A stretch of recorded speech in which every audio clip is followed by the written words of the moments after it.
Conceptual framework, conceptual framework 5 minute इसके ऊपर लगाएंगे, नहीं 5 नहीं 10-15। जनाब इसके अंदर कोई 7-8 चैप्टर है। ओरिजिनल स्टैंडर्ड के ऊपर अगर आप जाएं, ये मोटे मोटे पहले ही हेडिंग्स दी हुई हैं 4-5-8 चैप्टर्स की। अगर वो कह देता है आपको लिखने के लिए 8 चैप्टर कौन कौन से हैं, तो चुप करके यहाँ से देख के लिख लेना। Objective general purpose financial statement, दूसरे नंबर पर आता है क्वांटिटेटिव कैरेक्टरिस्टिक्स, तीसरे नंबर पर आता है financial statements and reporting entity, चौथे नंबर पर आता है एलिमेंट्स ऑफ फाइनेंशियल स्टेटमेंट्स, 5वें नंबर पर आता है रिकॉग्निशन एंड डी रिकॉग्निशन, 6ठे नंबर पे आता है मेजरमेंट बेसिस, 7वें नंबर पे आता है प्रेजेंटेशन एंड डिस्क्लोजर, 8वें नंबर पर आता है concept of capital and capital maintenance.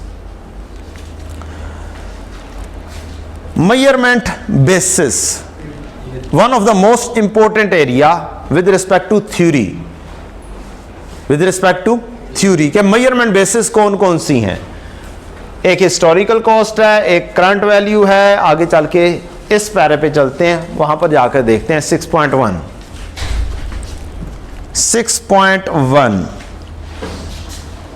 ये सेम पैरा नंबर्स आपकी स्टडी टेक्स्ट के अंदर ऐड अप हो चुके हुए हैं। बुक में भी सेम पैरा नंबर अवेलेबल है। अगर दिमाग खराब है तो रट्टे लगाइएगा, और अगर दिमाग सही है तो जस्ट कॉन्सेप्ट क्लियर कीजिएगा और स्टैंडर्ड साथ रखिएगा, और स्टैंडर्ड को हाईलाइट करके रखिएगा।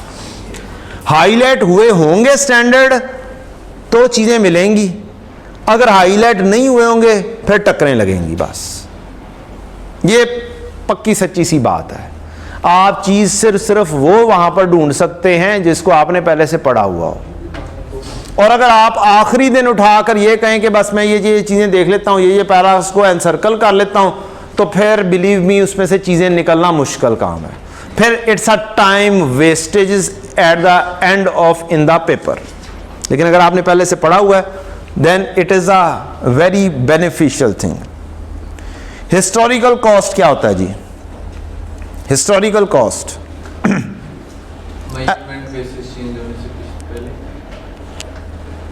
जी, हिस्टोरिकल कॉस्ट ये होता है जनाब कि आपने एसेट लिया है, एसेट लेके डेप्रिशिएट कर रहे हैं। आपने 1 मिलियन का एसेट लिया था, आज वो 1.5 करोड़ का है, लेकिन हम किताबों में किस पे रख रहे होते हैं? 6 लाख के ऊपर, 4 लाख के ऊपर डेप्रिशिएट होके। हम रिवैल्यूएशन मॉडल फॉलो ही नहीं कर रहे, हम क्या कर रहे हैं? कॉस्ट मॉडल फॉलो कर रहे हैं। This is historical cost, this is historical cost के ऊपर हमने रखा हुआ है। इंट्रोडक्शन कहता है elements recognised in financial statement are quantified in monetary terms. बिल्कुल ठीक बात की है, मॉनेटरी टर्म्स में होती है। This requires the selection of measurement basis. A measurement basis is an identified feature. For example historical cost, fair value और fulfilment value of an item being measured. Fair value, क्या IS 40 के अंदर fair value के ऊपर चलते हैं आप? Yes sir. It's a measurement, another measurement basis. और लायबिलिटी आप फुलफिल कर रहे होते हैं। क्या कर रहे होते हैं? लायबिलिटी को आप फुलफिल कर रहे होते हैं, तो लायबिलिटी के लिए फुलफिलमेंट वैल्यू इस्तेमाल की जाती है, ये वर्ड इस्तेमाल किया जाता है। Applying measurement basis to an asset और liability creates a measure for the asset or liability and for related income and expenses. ओके, आगे मेजरमेंट बेसिस में historical cost.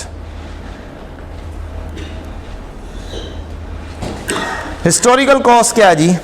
Historical cost of an asset when it is acquired और created is the value of the cost incurred in acquiring और creating the asset comprising the consideration paid or acquire or create an asset plus transaction cost etc etc।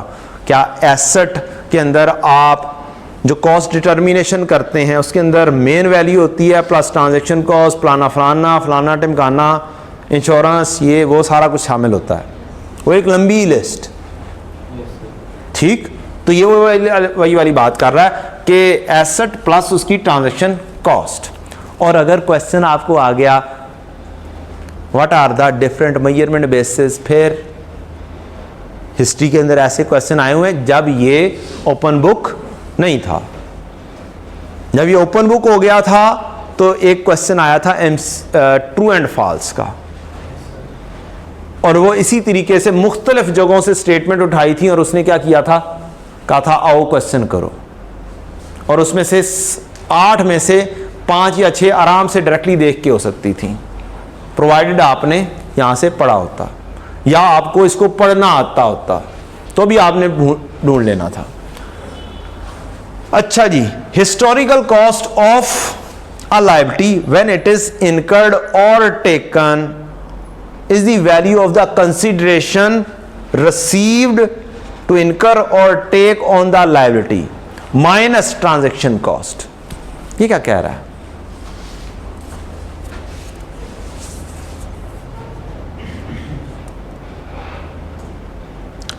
ये कह रहा है कि जनाब जो एक लायबिलिटी होती है, मैं एक लोन लेता हूं, से क्या करता हूं, मैं एक लोन लेता हूं, तो लोन लेने पर क्या ऐसा पॉसिबिलिटी है दरमियान में कोई इंटरमीडियरी, दरमियान में बंदा शामिल हो जो मुझे लोन लेकर दे रहा हो? पॉसिबल है? कोई मैं कमीशन दरमियान में दे रहा हूं, पॉसिबल है ना? तो जो लोन लिखा जाना है उसमें से ट्रांजैक्शन कॉस्ट जो है वो क्या कर देनी है, एक हिसाब से लेस कर देनी। गो के कॉन्सेप्ट आपसे जरा सा आगे का है। IFRS 9 में ऐसे काम करते हैं, FAR 2 में क्या करते हैं, IFRS 9 में ऐसा काम करते हैं। अगर कोई FAR 2 का भी बंदा है तो ज़्यादा जल्दी समझ जाएगा, कोई FAR 1 का ही बंदा है तो बस इतना समझ जाओ। जो लिखा हुआ है हल्की सी बात मैंने कर दी है कि लायबिलिटी के अंदर क्या होता है, साथ ट्रांजैक्शन कॉस्ट लेस कर देते हैं, खर्चा कम हो जाता है। अकाउंटिंग की लैंग्वेज में डेबिट एंड क्रेडिट की सूरत में कहूं तो लोन एक क्रेडिट है, लोन एक क्रेडिट है, और क्रेडिट में से डेबिट क्या होता है, लेस होता है। तो एक्सपेंस क्या है, डेबिट, ट्रांजैक्शन कॉस्ट क्या है, डेबिट। और ऑन अदर हैंड एसेट्स में अगर हम कहें कि एसेट तो खरीदा तो 16 रुपए का था, उसके अंदर साथ ट्रांजैक्शन कॉस्ट क्या कर रहे हैं, ऐड अप कर रहे हैं, तो डेबिट में डेबिट क्या हो रहा है, ऐड हो रहा है। इसी वजह से एसेट्स में प्लस आ रहा है ट्रांजैक्शन कॉस्ट, और लायबिलिटीज में क्या आ रहा है, माइनस ट्रांजैक्शन कॉस्ट आ रहा है। आप तो कुछ समझ लग गई होगी थोड़ी बहुत ही, ठीक है जी। तो ये डेबिट एंड क्रेडिट बड़े आराम से समझ लगता है। डेबिट में डेबिट क्या होती है जी, ऐड होता है, डेबिट में डेबिट ऐड होता है, और लायबिलिटी क्रेडिट में से डेबिट लेस होता है। डन हो गया जी। तो ये होगी आपकी, इधर भी यही लिखा हुआ है, डेबिट में डेबिट ऐड और लायबिलिटी में डेबिट में से क्रेडिट लेस। और यहां पर भी मिसाल मैंने लोन की दी हुई है, वाह जी वाह।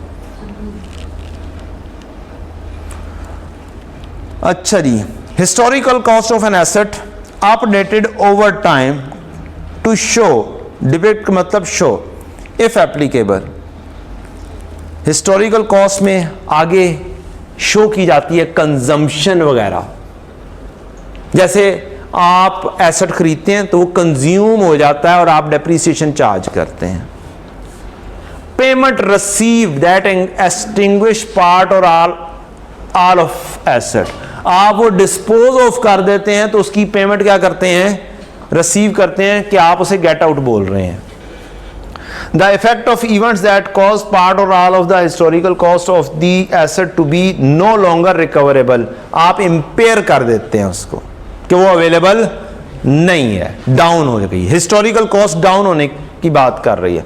Accrual of interest to reflect any financing component of the asset, ये है वंस अगेन FAR 2 वाले ज़्यादा जल्दी समझ जाएंगे और FAR 1 वालों को थोड़ा सा समझाना पड़ेगा।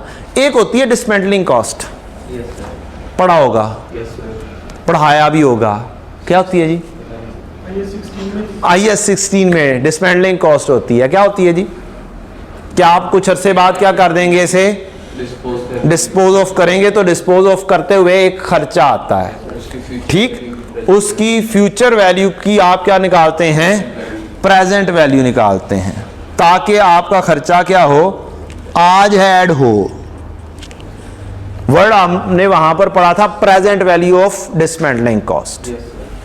ठीक है जी, तो अज्यूम करते हैं ये फ्यूचर के अंदर 5 लाख का खर्चा है, आज मैंने प्रेजेंट वैल्यू एसेट की कॉस्ट का पार्ट ये बना दिया, मैंने एंट्री पास की पीपीई डेबिट और डिसमेंटलिंग लायबिलिटी क्रेडिट। ठीक, तो अब इस लायबिलिटी को आहिस्ता आहिस्ता बढ़ाना है, आहिस्ता आहिस्ता बढ़कर ये 5 लाख पर लेकर जाना है over the span of 10 years. तो फिर क्या किया जाता है, इसको बढ़ाने के लिए हर साल एक्सपेंस बुक किया जाता है, interest expense debit dismantling liability credit. आपकी कोर्स में है नहीं ये चीज़, जस्ट समझाने के लिए बता रहा हूँ। आपके कोर्स में बस यहाँ तक किया कि प्रेजेंट वैल्यू ऑफ डिसमेंटलिंग लेनी है बस, बाकी की सारी कहानी FAR2 के लेवल की है। लेकिन जो वर्ड यूज़ किया है उसने, उसको समझाने के लिए ज़रूरी है कि accrual of interest to reflect any financing component of the asset. तो interest expense debit dismantling liability credit, this is the easiest to describe at this level. Done हो गया जी। तो ये आपकी आ गई measurement basis historical cost. Historical cost of a liability is updated over time to show if applicable. Number 1, fulfillment. आप fulfill कर रहे हैं of or all the liability, for example, by making payment that extinguish part or all of the liability, or by satisfying an obligation to deliver goods. असल चीज़ क्या है, आपके लिए word है fulfillment ऑफ अ लायबिलिटी। आप fulfil कर देते हैं, आप लायबिलिटी पे कर देते हैं, लायबिलिटी डेबिट और कैश क्रेडिट। इफेक्ट और event that increases the value of the obligation, कोई और मजीद आ जाती है, कोई और लायबिलिटी एडअप हो जाती है, कोई और पेएबल है, परचेज डेबिट पेएबल क्रेडिट हो गया, कोई मजीद पेएबल क्रिएट हो गया। अ liability is onerous if the historical cost is no longer sufficient to show the obligation to fulfill the liability। ये भी आपसे पूछा जा सकता है आपके लेवल पर ऑनरस की कहानी, क्योंकि लिखी हुई है a liability is onerous। Onerous का मतलब क्या होता है? ऑनरस का मतलब होता है कि जनाब मसलन एक आपने शॉप ली रेंट पर, और रेंट पर जो शॉप ली, अब आपका बिजनेस नहीं चला, लेकिन एग्रीमेंट किया हुआ था कि आप पूरे साल का किराया देंगे ही देंगे। तो अब बिजनेस नहीं चला, 4 महीने बाद आपने क्या कहा है, हम छोड़ रहे हैं, तो बाकी 8 महीने का किराया देना ही देना है, चाहे आप वो रखें चाहे छोड़ दें। तो this is a onerous loss, और इसके अंदर accrual of interest add up हो जाएगा लायबिलिटी का। अगली चीज आती है, नेक्स्ट मेजरमेंट बेसिस है करंट वैल्यू। क्या जी? Current value measurement. दूसरी मेजरमेंट बेसिस क्या है? Current value. Current value means आज की वैल्यू। आज की वैल्यू के अंदर 2 किस्म की चीजें आ जाती हैं। Number 1, fair value. Fair value IAS 40 के अंदर इस्तेमाल करते हैं आप हर साल क्या करते हो, फेयर वैल्यू पर ले जाते हो। दूसरी चीज, value in use of the asset and fulfilment value of the liability. आप IAS 36 में वैल्यू इन यूज करते हो। फेयर वैल्यू मार्केट में अवेलेबल ना भी हो तो आपके अपने कंट्रोल में होती है वैल्यू इन यूज, और आप फिर रिकवरेबल अमाउंट क्या करते हो, higher of value in use and fair value less cost to sell. तो अगर वैल्यू इन यूज जीत गई फिर तो एसेट किस पर आएगा, वैल्यू इन यूज पर आएगा। तो ये है करंट वैल्यू के अंदर एक IAS 40 की मिसाल, एक वैल्यू इन यूज में किस चीज की मिसाल, इंपेयरमेंट IAS 36 की, रिकवरेबल अमाउंट में वैल्यू इन यूज। तीसरी चीज है करंट कॉस्ट। क्या है? उसके लिए आगे कुछ लिखा हुआ है, कहता है जरा आगे जाके बढ़ो तो सही, देखो तो सही मुझे कि ये क्या चीज़ है। फेयर वैल्यू की कहानी मैं नहीं कर रहा, आप लोग ये पढ़ लीजिएगा थोड़ी थोड़ी सी। Fair value, perspective of market participant, जो बुक में पैराज हैं एटलीस्ट वो लाजमी तौर पे देख लेने हैं। वैल्यू इन यूज क्या होती है? वैल्यू इन यूज क्या होती है? Present value future economic benefit.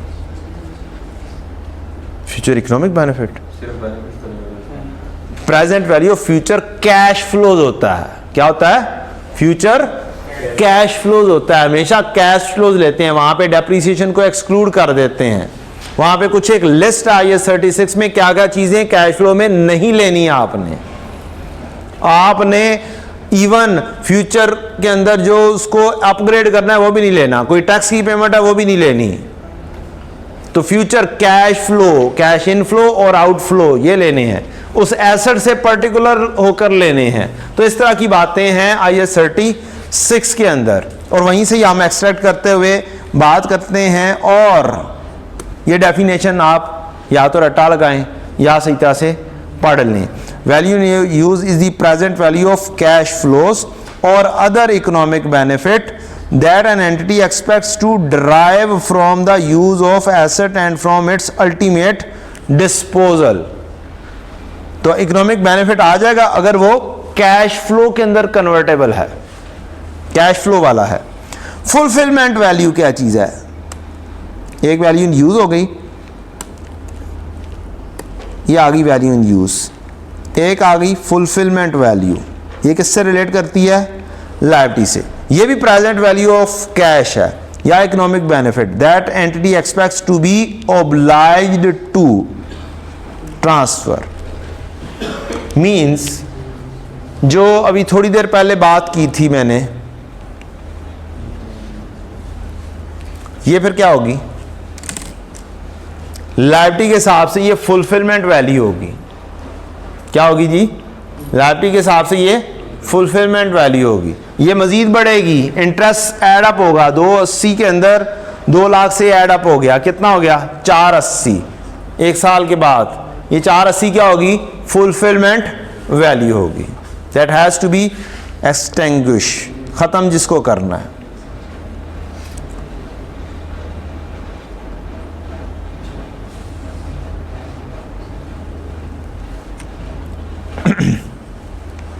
लें जी, because value in use and fulfillment value are based on future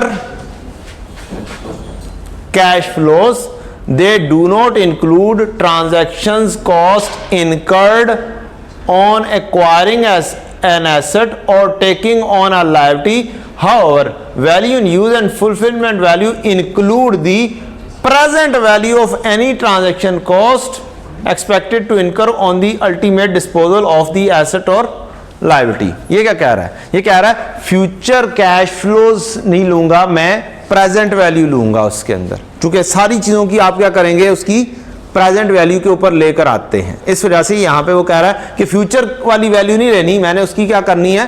present value निकाल के वो वाली वैल्यू को वैल्यू इन यूज बनाना है। Current cost, very important. Current cost क्या होती है? जरा समझिएगा थोड़ा सा। एक होंडा सिटी है, क्या है?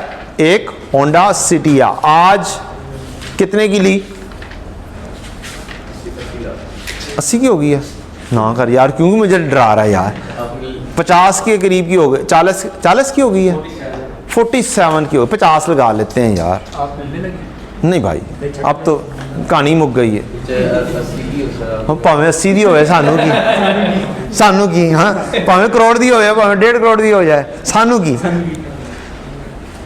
लेकिन यार एक होल तो उठता है ना कि 17 लाख वाली या 15 लाख वाली चीज उठा के 47 के ऊपर पहुंच गई है, 25 लाख वाली चीज उठा के करोड़ की हो गई है, तो होल तो उठेंगे ना यार।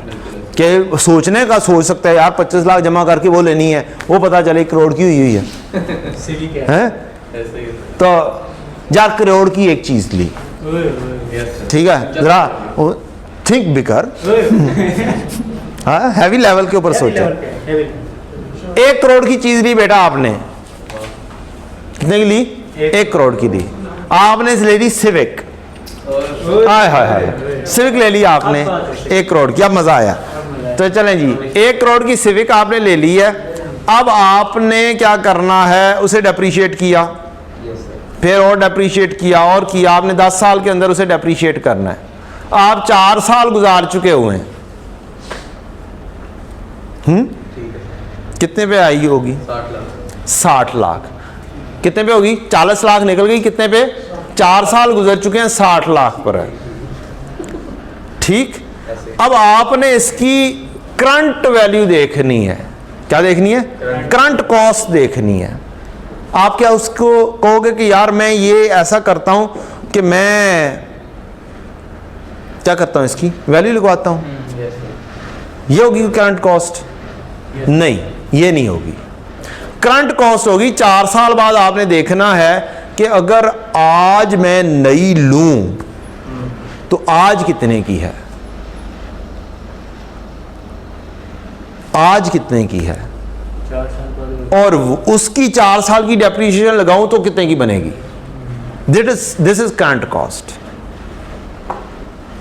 चले अब वापस आते हैं। 2 साल पहले मैंने ली सिटी, कितने की? 25 लाख की से। मैंने नहीं, भाई ने ली, सॉरी भाई ने ली सिविक 2 साल पहले, कितने की? 30 लाख की। कितने की ली? 30 साल की। 2 साल डेप्रीशिएट करके ये आ गई 25 लाख के ऊपर। ठीक। आज मैं देखता हूं कि करंट कॉस्ट के मुताबिक इसकी वैल्यू क्या बनती है। मैं या तो इसकी मार्केट वैल्यू लगाऊं, that is fair value, that is fair value. मैं अगर आज इसकी मार्केट वैल्यू लगाऊंगा, ये क्या होगी? Fair value. अगर मैंने करंट कॉस्ट देखनी है तो मैं देखूंगा आज ये सिविक कितने की है, आज ये सिविक कितने की है? करोड़ की। 2 साल की डेप्रीसिएशन लगाऊं तो ये कितने की बनेगी? से 85 की। 30 से 25 पर आई है। करंट कॉस्ट क्या है इसकी? 85। लेकिन फेयर वैल्यू मेजर करवाऊंगा तो हो सकता है उसकी फेयर वैल्यू 50 लगे। ठीक। करंट कॉस्ट ऐसे निकलेगी।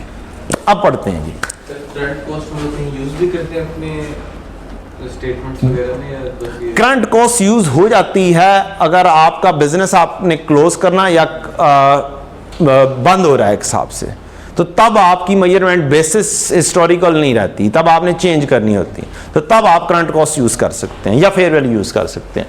Current cost of an asset is the cost of equivalent asset at the measurement date comprising the consideration that would be paid at the measurement date plus transaction cost that would be incurred at that date. The current cost of liability is the consideration that would be received, मिलेगी, for the equivalent liability at the measurement date minus transaction cost. Current cost, like historical cost, is an entry value. Current cost क्या है जी? उप्स, अजीब सी बात आ गई। क्या आ गई? Current cost entry value है। Asset के आने की वैल्यू देखी अभी आपने, क्या जी? एसेट के एंटर होने की वैल्यू देखी है कि आज मैं लूंगा, वही 2 साल, आज जो वैल्यू है वो 85 लाख है। नए की देखी ना, नए के हिसाब से देखी 2 साल पुराने, तो वो एंट्री वैल्यू है। जबकि फेयर वैल्यू क्या है? बेचने के ऊपर जाएंगे तो वैल्यू क्या है? एग्जिट वैल्यू है। Done. Entry value, it reflects prices in the market in which the entity would acquire the asset or would incur the liability, hence it is different from the fair value, value in use and fulfilment value which are exit values. इसके ऊपर MCQ आया हुआ है, यहां से उसने उठाया था एंट्री वैल्यू और एग्जिट वैल्यू की कहानी। वो वाला एक क्वेश्चन लाजमी कर लीजिएगा। ठीक है जी। हिस्टोरिकल कॉस्ट, ये आपकी मेजरमेंट बेसिस हो गई हैं मुकम्मल। करंट कॉस्ट इतना प्रैक्टिकल तो नहीं लगता, उतना प्रैक्टिकल नहीं है, लेकिन आपकी कोर्स का पार्ट है, आपकी कोर्स का पार्ट है। यू हैव टू नो, समझा मैंने दिया है कि क्या चीज़ होती है, ठीक है। और इस टाइम में इतना ही काफ़ी है समझना। बाकी मेजरली चीज़ें, एक काम करना है आपने बुक उठानी है, बुक में जो पैराज हैं या जो मैंने रिवीजन प्लान में पैराज लिखे हुए हैं वो एटलीस्ट एक दफ़ा पढ़ने हैं और पढ़कर उसमें से जो सी चीज़ आपको समझ लगे वो हाईलाइट करनी है। या मैं इंशाल्लाह कोशिश करके ये उठा के क्या रख दूंगा, ड्राइव में रख दूंगा, यहाँ से देख देख के हाईलाइट कर लीजिएगा। Done, this is what I can do. और बाकी चीज़ें आप पढ़ लीजिएगा, financial statement of the reporting entity. अब हम एक छोटा सा क्वेश्चन भी कर लेते हैं इसके ऊपर, concept of capital and capital maintenance. Drive पे लिंक तो नहीं मिला, मिल जाएगा, सब्रुन जमीलन। इब्तिदाई इश्क़ होता है क्या, आगे आगे देखिए होता है क्या।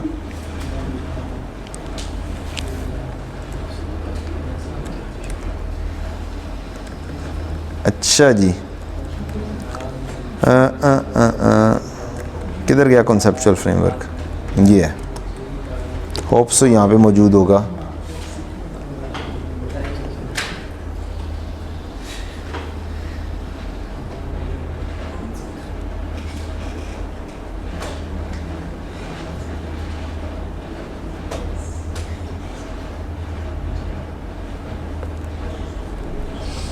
ले बच्चों, a beautiful question here in front of you। एक अच्छा सा क्वेश्चन है आपके सामने, कौन सा जी, स्प्रिंग 23 का। मेरा ख्याल है बोर्ड के ऊपर जगह नहीं है, इसका तिया पांचा इधर ही कर देता हूँ।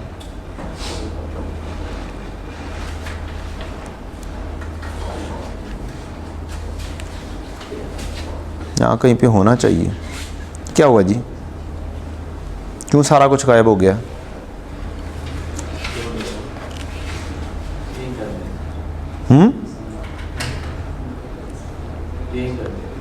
नहीं, यहाँ पे वर्ड के ऊपर नहीं किया जा सकता, that is not possible. Word ज़रा सा पुराना है, अगर ज़रा सा नया होता तो पॉसिबल था।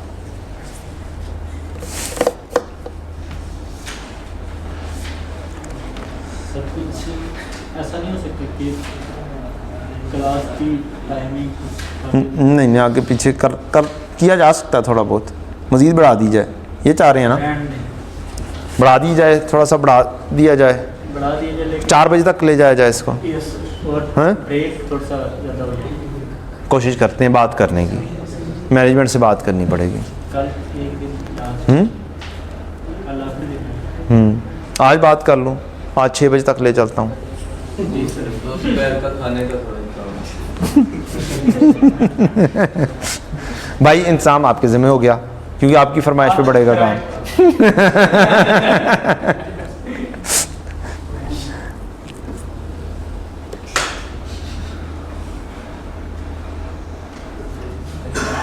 अच्छा जी,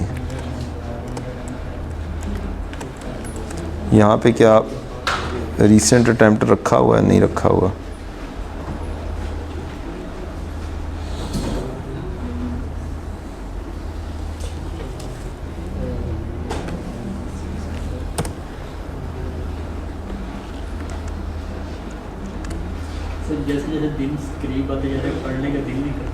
जैसे जैसे दिन करीब आते जा रहे हैं पढ़ने को दिल नहीं कर रहा, ज़्यादा से ज़्यादा नींद आती है। एक बच्चे का मसला नहीं है, पूरी बात है। सर मेरी तो नींदें उड़ गई, उसकी नींदें उड़ गई हैं, वो किसी और वजह से होगी, और किसी से पढ़ा नहीं जा रहा। तो बेटा सो जाया करो जब नींद आए तो।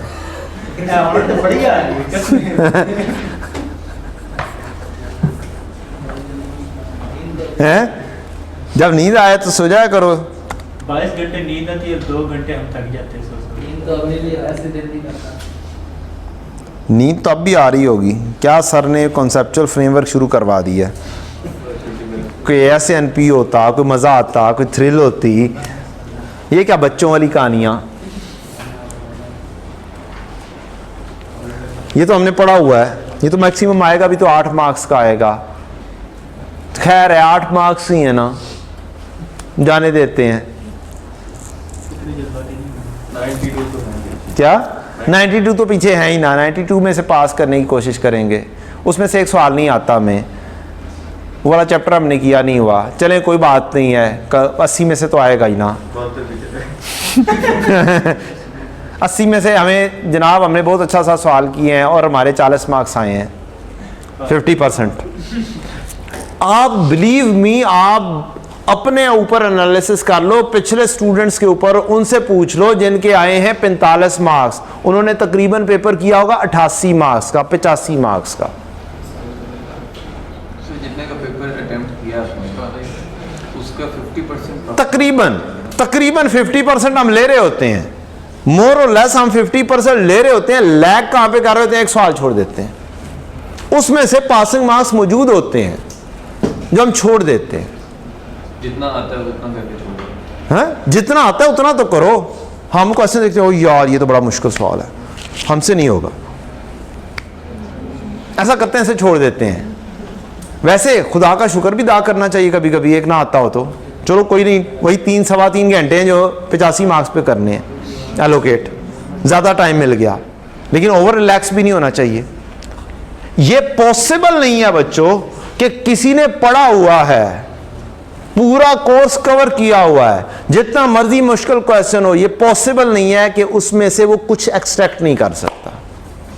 फॉर्मेट बना दो, फॉर्मेट में आहिस्ता आहिस्ता करके चीजें पुट इन करना शुरू कर दो, खुद ब खुद चीजें निखर कर आनी शुरू हो जाएंगी। सिर्फ एक फॉर्मेट के ऊपर कहानी है। टाइम का मसला, बस टाइम तो हमारे पास है ही नहीं, पेपर में वैसे ही नहीं होता, तो उसका हल बड़ा आसान सा है। रीसेंट चार अटेम्प्ट्स करना शुरू कर दो अभी से। एक अटेम्प्ट करो, 2-3 दिन बाद दूसरी अटेम्प्ट करो, 3-4 दिन बाद फिर से अटेम्प्ट करो, रीसेंट अटेम्प्ट फिर से एंड पर करो, 3.25 घंटे में बैठ के प्रैक्टिस की प्रैक्टिस, रिवीजन की रिवीजन, और जो आपका टाइम मैनेजमेंट की time management skills. It's way better to do any mock, even my mock, it is way better to do 4 papers। हम लोग मॉक को भी उस तरीके से नहीं सॉल्व करते। काइंडली मॉक भी सॉल्व करो, 2-3 का सॉल्व करो। किस लिए सॉल्व करो? नॉलेज लेने के लिए नहीं, ये देखने के लिए नहीं कि मुझे कितना आता है, अपनी टाइम मैनेजमेंट स्किल्स के लिए। पेपर वही नहीं आना जो मॉक में आया होगा, उस तरह का कोई उस बंदे ने बनाया होगा, उस बंदे ने बनाया होगा, हमने नहीं बनाया होगा। और उसने हर दफा कोई ट्विस्ट नया लेकर आना है, तभी तो उसकी जिंदगी है। यार आ जाओ ना, टाइम ज़ाया हो रहा है। नहीं तो ना, मैं नहीं बोलता। इधर आ गया, वैसे शायद आ जाए, अगर आ गया तो ठीक है, नहीं तो फिर हम अगले चल पड़ेंगे। 10 मिनट हाँ 10 मिनट हो गए हैं खाम खामी। ये कुछ और ही नहीं आया, ये तो EPS आ गया। ये किधर से कूद पड़ा है? मैंने तो इसको कमांड भी नहीं दी थी जनाब, इसी चीज़ की कमांड दी थी, तो उसके अंदर EPS भी तो है ना। किधर गया वो वाला सवाल? पता लगे वो ना आया। नहीं, हाउ इज इट पॉसिबल कि वो ना आया?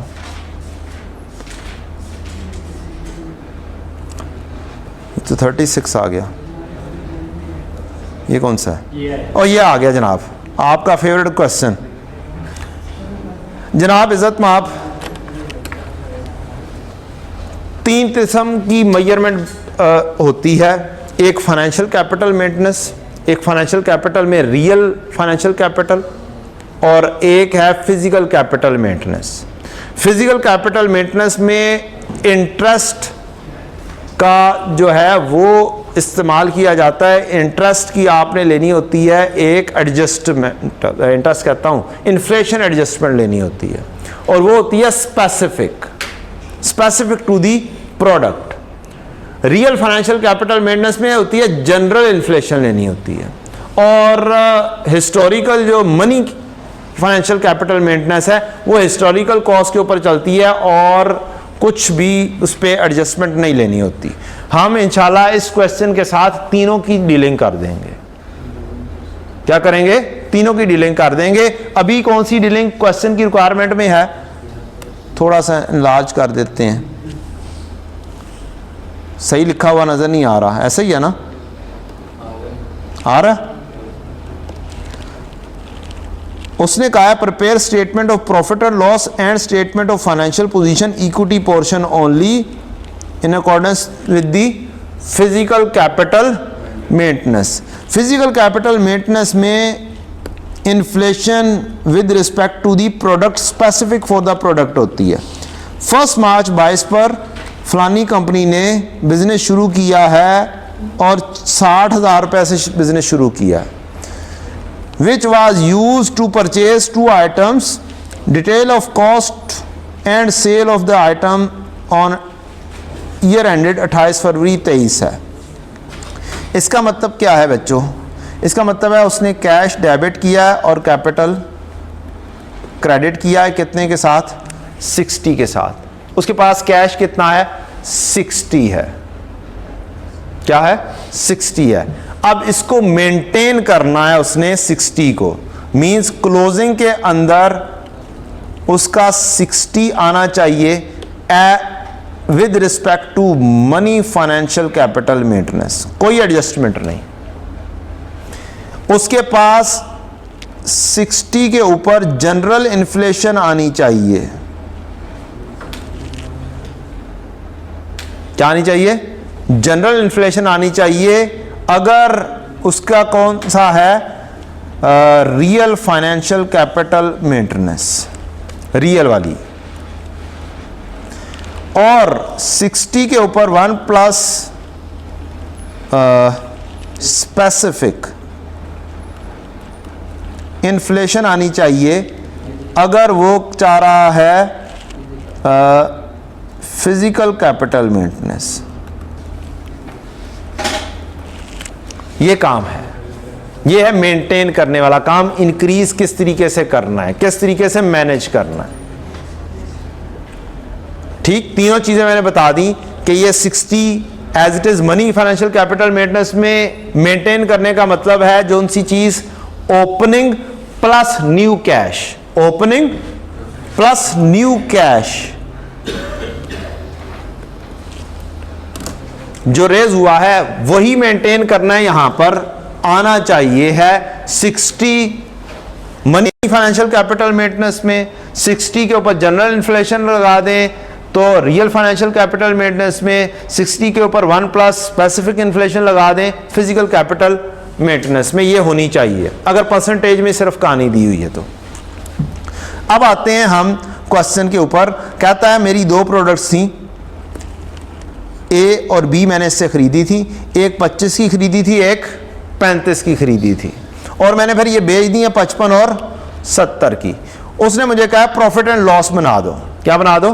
प्रॉफिट एंड लॉस बना दो। तो सेल मेरी 55 जमा 70 हो जाएगी, कॉस्ट ऑफ सेल मेरी 25 जमा 35 हो जाएगी, मेरा 65 का जीपी आ जाएगा।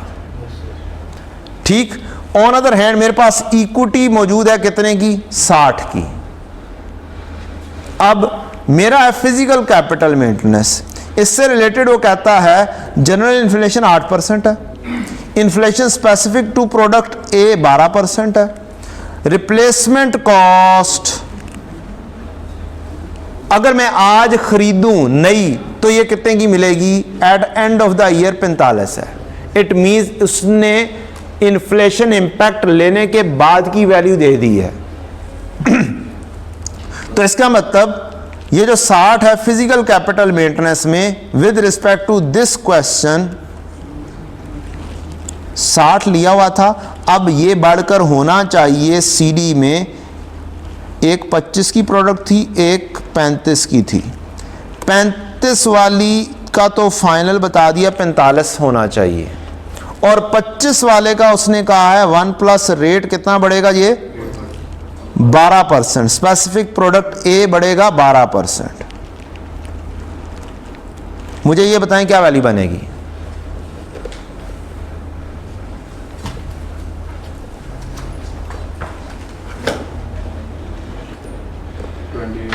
20, इसकी 28 बनेगी। तो सी डी फिर इसका मतलब है होना कितना चाहिए?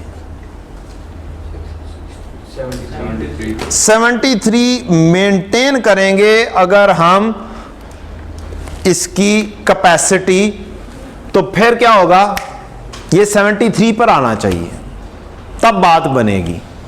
क्या होगी? तब बात बनेगी। तो इसका मतलब है कितना बढ़ाना चाहिए, जस्ट इन्फ्लेशन का फैक्टर कितना बढ़ना चाहिए जी? इन्फ्लेशन का फैक्टर कितना बढ़ना चाहिए with respect to increase, with respect to inflation मेरी बढ़नी चाहिए कितनी? 13। मेरे पास था कितना? 60। ये मैंने बढ़ाया और 13 मेरा इन्फ्लेशन का फैक्टर निकालना है एज पर दिस कॉन्सेप्ट। जो कमाओगे उसमें से निकाल के रखना है, बाकी का आप बांट सकते हो। क्या कर सकते हो? बाकी का आप बांट सकते हो, लेकिन 13 बांटना नहीं है, 13 बचा के रखना है। तो अब प्रॉफिट आपका कमाया कितना? 65 में से 13 निकाल के अलग करके रखोगे। इन रूटीन हम यही काम करते हैं प्रैक्टिकली। ये कॉन्सेप्ट को अलग कर दें। प्रैक्टिकली हम क्या करते हैं, हम जो कमाते हैं उसमें से निकाल कर जनरल रिजर्व में रख लेते हैं। हम एंट्री पास करते हैं रिटेन्ड अर्निंग डेबिट और जनरल रिजर्व क्रेडिट। वो असल में यही काम होता है, कह लें। लेकिन यहां पर इस कॉन्सेप्ट के तहत एंट्रियां बनानी है। क्या करनी है? एंट्री बनानी है, और वो प्रॉफिट एंड लॉस में एडजस्टमेंट करनी है। तो प्रॉफिट एंड लॉस में 13 की एडजस्टमेंट करके इन्फ्लेशन रिजर्व के तौर पर उन्होंने अलग प्रोडक्ट का बना दिया। 25 के साथ डिफरेंस ले लोगे 28 का तो 3 रुपए की आ जाएगी, और 35 के साथ डिफरेंस ले लोगे 45 का तो कितने की आ जाएगी? 10 रुपए की आ जाएगी।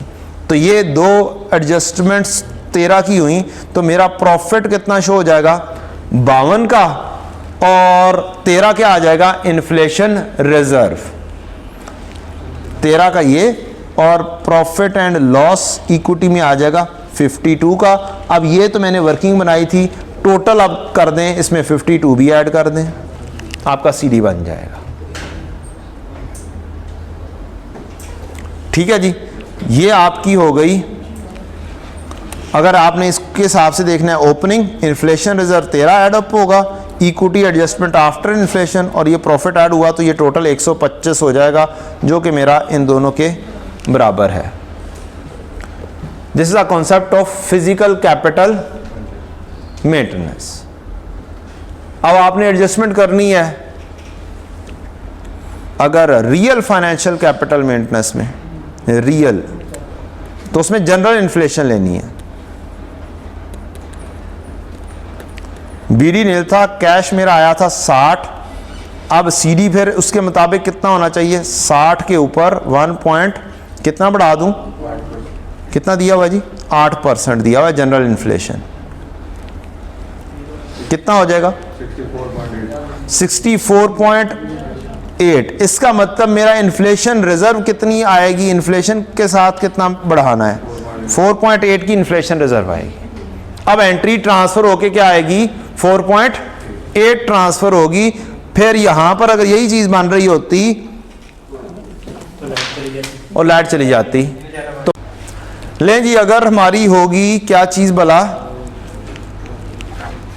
जनरल इन्फ्लेशन के साथ रियल फाइनेंशियल कैपिटल मेंटेनेंस होगी, तो हमारा प्रॉफिट तो यही आया होगा 65। रियल फाइनेंशियल कैपिटल मेंटेनेंस होगी। इसमें से एडजस्टमेंट आप 4 पॉइंट कितने की करेंगे? 8 की करेंगे आप, और बाकी का आपका क्या आ जाएगा? प्रॉफिट आ जाएगा 60.2 का। या आप प्रॉफिट रख देंगे, एडजस्टमेंट की एंट्री कर देंगे, इन्फ्लेशन रिजर्व क्रेडिट हो जाएगी, और प्रॉफिट एंड लॉस डेबिट हो जाएगा। ये जनरल एंट्री सिखाई गई हुई है हमें बुक के अंदर, प्रॉफिट एंड लॉस डेबिट और इन्फ्लेशन रिजर्व क्रेडिट। तो अब आपकी अगर वैसे स्टेटमेंट फॉर्म में बनाएंगे तो 60, इन्फ्लेशन रिजर्व 40.8, 64.8 हो जाएगा। इसके अंदर प्रॉफिट 60.2 ऐड हो जाएगा और क्लोजिंग आ जाएगा। अगर आपकी कोई इन्फ्लेशन रिजर्व नहीं है, आप चल रहे हैं किसके ऊपर, आप चल रहे हैं मनी फाइनेंशियल कैपिटल मेंटेनेंस पे, वहां पर आप इक्विटी का अकाउंट बना रहे हैं, तो बीडी सिफर कैश डेबिट इक्विटी क्रेडिट 60। अब आपको कोई चेंज नहीं करनी, ये 60 ही रहना है, कोई इन्फ्लेशन रिजर्व नहीं है। तो इसका मतलब यहां पर आप मनी फाइनेंशियल कैपिटल मेंटेनेंस में आपका ये 65 ही बनेगा, कोई इन्फ्लेशन रिजर्व नहीं होगी, प्रॉफिट 65 का ही होगा। ओपनिंग 60, कोई इन्फ्लेशन रिजर्व नहीं, 60 और 65 का प्रॉफिट आएगा और टोटल हो जाएगा। ये आपकी पूरी की पूरी क्या है, साइंस है। 3 किस्म की money financial capital maintenance, real financial capital maintenance में जनरल इन्फ्लेशन, और फिजिकल कैपिटल मेंटेनेंस के अंदर specific to the product inflation. Let's move on. ये वाला काम अगर कभी आपको भूल जाए तो आपके पास स्टैंडर्ड मौजूद है, फ्रेमवर्क में से जाइएगा और कॉन्सेप्चुअल फ्रेमवर्क में जाएंगे और 8वां चैप्टर जो है आपका यही concept of capital and capital maintenance का है।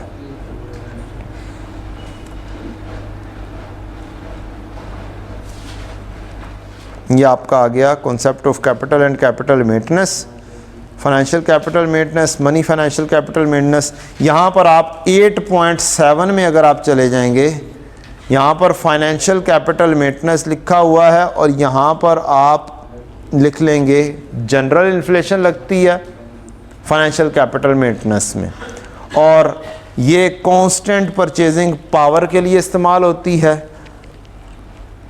और अगर आपकी फिजिकल कैपिटल मेंटेनेंस होगी तो ये आप क्या, इसके अंदर किधर लिखा हुआ है, इसमें पीछे लिखा हुआ है कहीं पे, हाँ जी, physical capital maintenance current cost basis के ऊपर चलती है। किसके ऊपर, physical capital maintenance current cost means आज कितने की चीज मिल रही है उसकी बेसिस के ऊपर चलती है। और यहाँ पर कुछ और बातें हैं, तो यहाँ पर आप चीज़ें पढ़ लेंगे तो उम्मीद है कि जी आपका कोई MCQ टाइप कोई भी चीज़ आएगी तो आप आराम से डील कर सकते हैं उसको। ले जी, concept of capital and capital maintenance और कॉन्सेप्चुअल फ्रेमवर्क से रिलेटेड रिवीजन एंड। चलें जी, क्लोज करें जी, ये वाला एरिया ख़त्म। इसके